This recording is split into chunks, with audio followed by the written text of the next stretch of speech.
ಉಡುಪಿ ಕೃಷ್ಣ ಮಠದ ಪಾರ್ಕಿಂಗ್ ಏರಿಯಾದಲ್ಲಿ ವಾಹನಗಳನ್ನು ಪಾರ್ಕಿಂಗ್ ಮಾಡುವ ವಿಚಾರದಲ್ಲಿ ತಕರಾರು ನಡೆದು ಸ್ಥಳೀಯ ವ್ಯಕ್ತಿ ಕಾರಿನಲ್ಲಿದ್ದ ಕಂಬಳದ ಕೋಲಿನಿಂದ ಪ್ರವಾಸಿಗರ ಮೇಲೆ ಹಲ್ಲೆ ನಡೆಸಿದ ಆರೋಪ ವ್ಯಕ್ತವಾಗಿತ್ತು.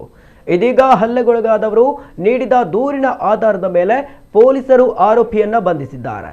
ಕೊರಂಗ್ರಪ್ಪಾಡಿ ನಿವಾಸಿ ಸುಪ್ರೀತ್ ಬಂಧಿತ ಆರೋಪಿ. ಹಲ್ಲೆ ನಡೆಸುವ ವಿಡಿಯೋ ವೈರಲ್ ಆಗಿದೆ.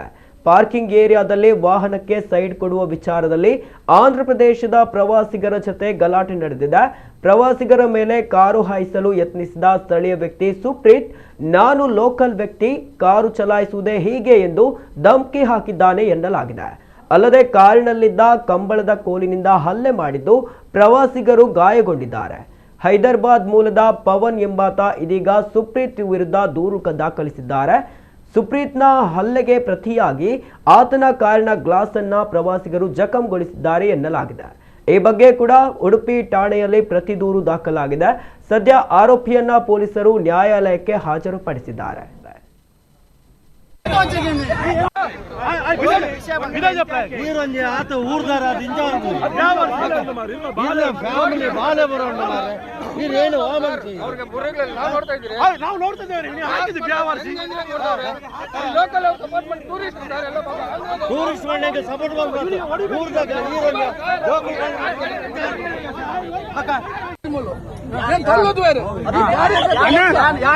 बाहर बुला इसको